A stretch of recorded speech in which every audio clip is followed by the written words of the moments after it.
Ingat, dari Allah, bukan berarti kemudian kita ngotot teriak-teriak semuanya harus berbicara sama, tidak. Oh, orang ini kalau dipimpin orang ini pasti begini, tidak bisa. Tidak bisa. Termasuk pemimpin besar, pemimpin negara, pemimpin apapun, itu juga takdir dari Allah Subhanahu wa ta'ala. Kalaupun toh tidak sama dengan keinginan kita yang harus diturunkan. Bukan kejadiannya yang harus dirubah. Itu. Paham maksudnya itu?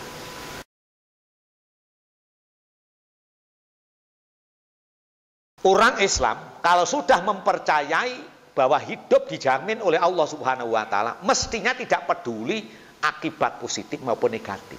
Gak usah takut, maksudnya begitu. Kalau punya insting, punya naluri untuk berbisnis. Jangan takut, wah nanti rugi, nanti gini. Jangan begitu. Jadi insting itu kerjakan, tidak usah melihat orang lain. Kita lakukan. Terus setelah itu baru berdoa. Ya Allah, ini saya usaha.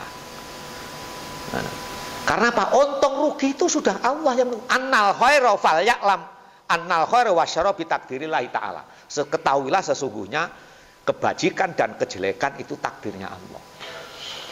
Artinya kalau kita itu tidak menyengaja berbuat maksiat, tidak sengaja berbuat kejelekan, tidak sengaja berbuat kerugian, itu kan sudah benar. Jadi tidak usah takut rugi, pasti ada ganti gitu loh, cara keyakinannya begitu. Jadi percaya kepada qada qadar bukan untuk mengukur kelakuan orang lain, tetapi untuk menenangkan perilaku kita sendiri. Makanya innal ladzina amanu gandengannya pasti wa amilus sholihat gitu loh. Jadi kalau yang kemarin ada firman Allah, innallaha la yughayyiru ma biqaumin hatta yughayyiru ma bi anfusihim, ya itu. Tapi bukan berarti perubahan hidup itu atas usaha kita, itu bukan. Usaha tetap wajib, hasilnya itu milik Allah gitu loh. Jadi kita enjoy, enggak perlu. Ya sudah berusaha semampu begini. Memang mungkin takdir Allah begitu, gitu. Ya. Wa anna naf'a wa dharra bi idradatihi. Manfaat ataupun bahaya itu kehendak Allah. Walaisal alamina min amri syai'un. Tidak satupun orang di bumi ini yang mampu menentukan itu semua. Makanya saya menyampaikan berita, kamu harus begini, kamu harus begini, dalilnya ini, bukan begitu. Karena dalil itu tergantung pemahamannya.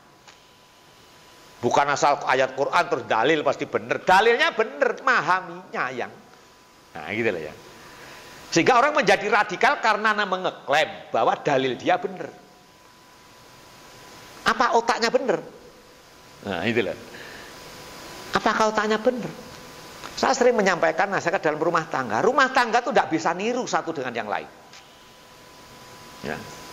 Tidak bisa meniru satu dengan yang lain. Jadi kita kadang-kadang, wah itu jualan itu, aku ikut jualan itu, kan begitu kadang-kadang. Itu salahnya. Kita tidak bisa niru. Kalau itu harus sama tidak masalah, tapi bukan meniru gitu loh. Sebab kalau meniru itu ada ilmunya, nanti ilmunya terus cemburu, terus iri dan lain sebagainya. Itu rusak lagi. Wah itu enak jualan pakaian rame, yang aku ikut-ikutan jualan. Tidak jadi, pasti tidak jadi. Gitu. Karena apa? Ketauhidan kita baru luntur. Firman Allah dalam An-Nisa, kul kullum min indillah. Katakan Muhammad, segala sesuatu dalam kehidupan dari Allah. Dari Allah. Ingat, dari Allah, bukan berarti kemudian kita ngotot teriak-teriak semuanya harus berbicara sama, tidak. Oh, orang ini kalau dipimpin orang ini pasti begini, tidak bisa. Tidak bisa. Termasuk pemimpin besar, pemimpin negara, pemimpin apapun, itu juga takdir dari Allah Subhanahu wa ta'ala. Kalaupun toh tidak sama dengan keinginan kita yang harus diturunkan. Bukan kejadiannya yang harus dirubah. Gitu. Paham maksudnya itu? Jadi kita tidak membenci, wah maunya pilihan RT. Nah, keinginan kita tidak terpenuhi, kemudian kita marah terus, mangkel sama istri, ya percuma, rugi. Jadi, oh ini adalah takdir Allah, dia yang jadi. Saya harus bersikap bagaimana supaya baik, begitu. Karena tidak selamanya di dunia itu satu warna begitu. Ya seperti yang terjadi di negara kita sekarang itu. Orang harus pemerintahan Islam. Sekarang ada klaster perumahan Muslim. Bebas TV, bebas musik, bebas rokok. Yang perubahan harus berjilbab dan sebagainya. Satu klaster. Sudah mulai itu. Karena apa? Memahaminya tadi begitu. Seakan-akan kalau rumah Muslim itu sudah ada maksiat gitu kira-kira. Gitu. Nah termasuk di sini kan ada di sekitar kita perumahan yang kaplingan tidak boleh dibeli selain orang Islam. Ya itu kacau kalau seperti itu, nanti kacau. Kenapa? Islam kita sebatas pada keilmuan, belum keimanan. Kita masih terpengaruh oleh lingkungan karena iman kita tidak bisa menjadi benteng. Loh, kalau iman kita sudah menjadi benteng kehidupan kita, Masya Allah. Emas itu batu mulia, ditaruh dimanapun tetap batu mulia, gitu loh. Hanya sekarang kita tuh banyakkan kepengaruh, punya pondok, wah santrinya tidak banyak, minder. Apa hubungannya jadi kiai dengan santri banyak dan tidak banyak? Ngaji, wah pendengarnya sedikit, aku tidak peduli. Saya sampai ngatur pada beliau, kita bertiga ngaji. Karena aku ngaji bukan untuk orang banyak, aku ngaji sebenarnya untuk diriku sendiri. Nah gitu lah ya. Jadi belajar ketahuan seperti itu. Kalian juga tidak akan pernah berubah dengan pengajian ini kalau meminta dikehendaki hidayah oleh Allah Subhanahu wa Ta'ala.